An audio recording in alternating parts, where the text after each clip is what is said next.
আজকে আমাদের দুপুরে রান্না হবে পটল আলু আর কচু দিয়ে একটা তরকারি হবে, আর হচ্ছে সয়াবিন দিয়ে মুসুর ডাল। তাহলে সব একসাথে? ও সব একসাথে হবে। এই যে সয়াবিন, মুসুর ডাল, পটল, আলু, কচু, এভরিথিং সব একসাথে হচ্ছে আজকে। আর এখানে কড়াই গরম হয়ে গেছে। তোমাদের বৌদি একদম সুন্দর হয়ে গেছে অনেক।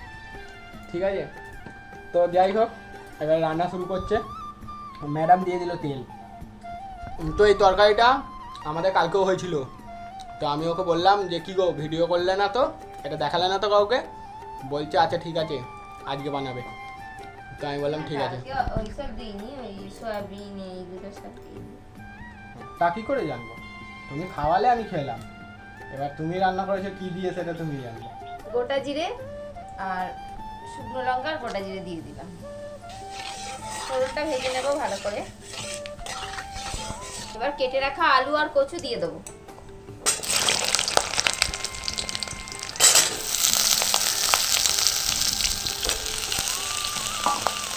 আলু আর কচুটা একটু প্রথমে ভেজে নেবো। একদম নানান রকম জিনিস দিয়ে রান্না হচ্ছে, 5 মিশালি, তো শর্টকাটে সব রকম গুণাগুণ পাওয়া যাবে।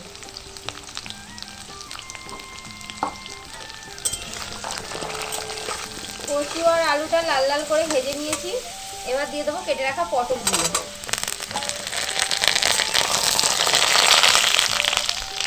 জল ছিল। পটলটা দেওয়ার পরে একটু ভেজে নেব। এখানে আমি 1 মুঠো সয়াবিন একটু ভিজিয়ে দিয়েছিলাম, সেগুলোও দিয়ে দেওয়া যায়। এই দিয়ে দিলাম, জলটা চেপে বার করে নিয়ে।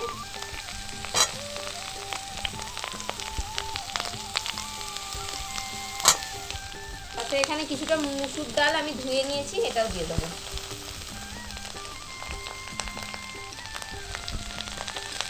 এবার সবকিছু নাড়াচাড়া করে একটু ভেজে নেব।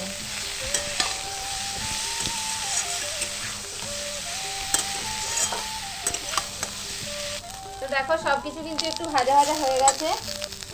এবার এর মধ্যে সামান্য একটু জল দিয়ে দেবো।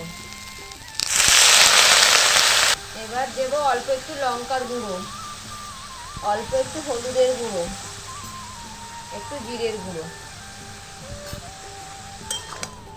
নেড়ে চেড়ে মশলা কষিয়ে নেব। এবার দিয়ে দেবো একটু আদা কাঁচা লঙ্কার বাটা। মশলাটা নেড়ে চেড়ে একটু কষিয়ে নিতে হবে। দেবো স্বাদ মতো লবণ।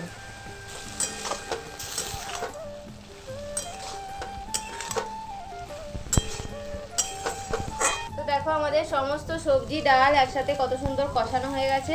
তো এইভাবে কষিয়ে নিতে হবে, তাহলে কিন্তু মশলার গন্ধটা ছাড়বে না।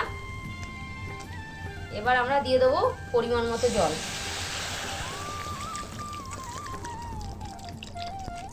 এবার ঢাকনা দিয়ে এটাকে সিদ্ধ হতে দেবো। দেখো বন্ধুরা, আমাদের চাল নেওয়া হচ্ছে, আর হচ্ছে আমাদের ভাত আর ওই সবজির তরকারি। 3 কাপ নিলাম, আর নেবো সবজিদের হয়ে যাবে এতে। একটু বেশি করে নিয়ে নাও, ওই কাপটায় আবার 3 কাপ।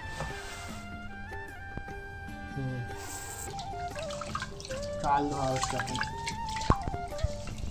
তো দেখো আমাদের বাইরেটা এরকম জানলা দিয়ে দেখা যায়, জাল দেওয়া আছে, আর আমাদের এখানে চাল দেওয়া হচ্ছে এখন। আর সজিকে দেখেছে কোথায়? ওই দেখো আলমারির তলায় থাকে, সজি বেরিয়ে গেল। তো বন্ধুরা, আজকে মানে সকাল থেকে ওয়েদারটা খুব ভালোই ছিল, মেঘ মেঘ ছিল না, আবার এখন মেঘ করছে, বৃষ্টি আসবে। ওই দেখো মেঘ কেমন করেছে। এই যে আমাদের গামছাগুলো সব বাইরে শুকিয়ে গেছে, মিলে দেওয়া হয়েছিল কেচে কুচে। এই যে বৌদি নাইটি, এগুলো সব তুলে নিই।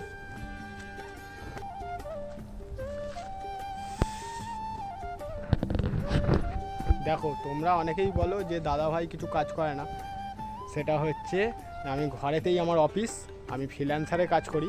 তো আমার ফ্রিল্যান্সারে যখনই বুকিং আসে বাইরের দেশের কাজ, তখনই আমি সঙ্গে সঙ্গে সেই কাজ করে আবার তাদেরকে দিয়ে দিই, আর এই কাজ সঙ্গে সঙ্গে বাড়ির কাজও করি। তো সবাই ওই কাজ করে না, সবাই একটা অফিসে যায়, অফিস থেকে ফিরে আসে।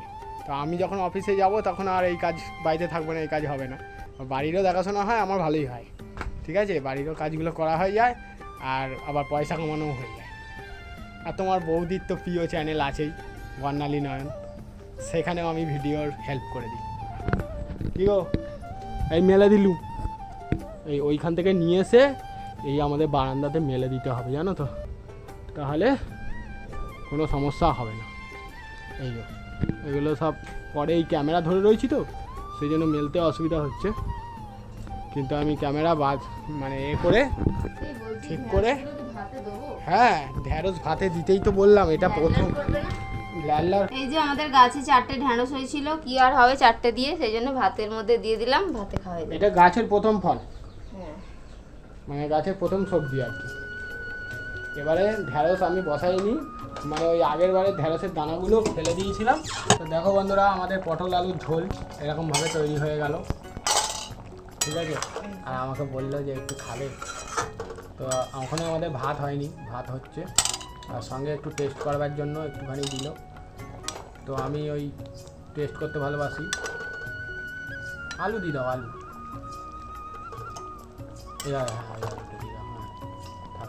একটু টেস্ট করবো। আর এখানে হচ্ছে আমাদের ভাত হচ্ছে, এই যে মেশিনে ভাত, এই যে আমাকে দিয়েছে, আর এখন আমি গরম গরম টেস্ট করছি। পটল আলু দিয়ে ভাত খাওয়া যাবে তো? অবশ্যই যাবে, আর আমি খুব পছন্দ করি এক তরকারি ভাত। জানি না কেন, বেশি তরকারি হলে ভালোই লাগে, কিন্তু ভালো লাগে, কিন্তু আমার ভালো লাগে না কেন আমি জানি না। এক তরকারি খাবো, একটারই স্বাদ পাবো, আবার পরের দিন আবার একটা তরকারি খাবো, এরকম করতে ভালো লাগে। সব রকম একসাথে মানে খেয়ে ফেললে আর কি হবে,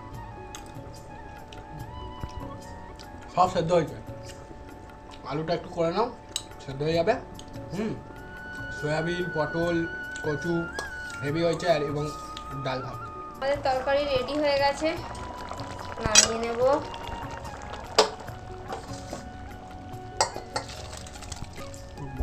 হেভি সুন্দর হয়েছে তরকারিটা, খুবই সুস্বাদু হয়েছে, সিম্পলের মধ্যে। আর তোমরাও কিন্তু বাড়িতে এরকম একদিন রান্না করে দেখবে। অনেক রকম তো সুস্বাদু রান্না করো, এটাও কিন্তু তার মধ্যে একরকম সুস্বাদু পদ। তো এটাও ডালটা দিয়েছি, ঘন ঘন হয়ে গেছে, তাই না বলো? আর এটা দিয়েও তোমরা রাত্রের তরকারি রুটিও খেতে পারো, আবার ভাতের সঙ্গেও খেতে পারো কেউ। আমার তো খুবই ভালো লাগে। তো আমাদের এখন ভাত বাড়া হচ্ছে, আর এই যে লেডি ফিঙ্গার আমার, ওটা আমি খাবো বলেই ও আর কি দিয়েছে, নাহলে ও দিত না, ফেলে দিত। না ফেলে কেন দেবো, আমি এতে দিই, তরকারিতে দিয়ে দিত। আর এখানে এই দেখো বেগুন তুলেছি, সব ফেলে দিতে হবে, কারণ বলছে যে শ্রাবণ মাসে বেগুন খেতে নেই। তা আমাদের বেগুনগুলো পোকাও লেগে গেছে, তো ফেলে দিতেই হবে, ওসব বেগুন কাজে লাগবে না। দেখো আমাদের তরকারি ভাত রেডি, দিয়ে দিলাম একদম সেই ঢালোয়া স্কুলে সেই যেমন দেয় না সেই রকম। আমাদের স্কুলে মিড ডে মিল রেডি হয়ে গেছে, তো এখন আমরা মিড ডে মিল খাচ্ছি। আমি স্কুলে পড়তে কোনদিন মিড ডে মিল খাইনি, সেই সুযোগ হয়নি, আমাদের সময় ছিল না। আমরা যেই একটা ক্লাস টপকে যাচ্ছি তখন মিড ডে মিল শুরু হচ্ছে, তো আমার সেই মানে সুযোগ পাইনি, তো বাড়িতেই মিড ডে মিল তৈরি করি। আর মিড ডে মিলের রান্নাগুলোর কি গন্ধই না, স্বাদ খুব সুন্দর। আমি কোনোদিনও সেই সুযোগ পাইনি যে একটু শুঁকেও দেখবো, তাও তো তুমি ভালো পেয়েছো সুযোগ।